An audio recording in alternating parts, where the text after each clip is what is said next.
Gordon Graham here with today's tip from Lexipol.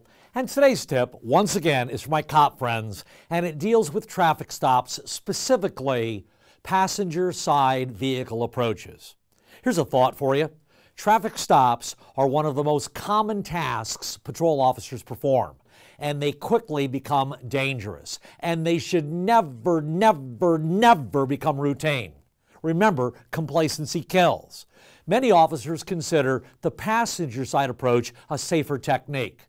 These approaches can be highly effective and reduce some risks. It can provide an element of surprise and added safety. Many drivers expect an officer to approach the driver's side window, but don't allow this to create a false sense of safety. The passenger side approach can reduce some traffic concerns by moving you away from traffic lanes. This approach allows you to be a bit more focused on what's going inside the vehicle. This approach can also provide increased protection, allowing us to look inside the vehicle. This creates a better opportunity to see the occupants in their hands while noticing any potential threats. Proper positioning also makes you more difficult to target. You will have more time to respond should things go bad. There are many advantages to the passenger side approach, but it's not perfect. Visual observation of the driver is reduced while walking behind your vehicle for the approach. Like everything, training and practice are important. Increase your knowledge by getting inside a vehicle to get the occupant's perspective from different seating positions. Practice the approach in daylight and in darkness. You know, this is my 40th year and going around America giving talks to law enforcement people. And I went through some of my old training materials from the early 80s. And I had material then on traffic stops and safe approaches. One of the things I used to say was this: give me a PhD in my patrol car on a ride along. Hey doctor, you got a PhD? I do. In risk management. Hey doctor, I'm making a traffic stop up here. Would I be better off walking up on the left-hand side of the car or the right-hand side of the car?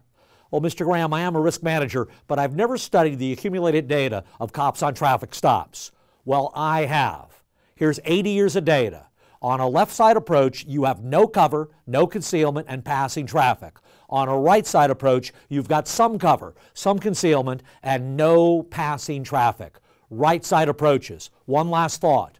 In this 40 years that I've been doing this, I get nice messages from people. In the old days, phone calls, today emails. I got an email 2 years ago from a fellow who was in a DUI class that I taught back in the 90s. Dear Mr. Graham, I am writing this to you because I can. In the early 90s, I was in a DUI class and you talked about right side approaches. I never thought about it, so I started making right side approaches because what you said made sense. I'm 1 year away from retirement.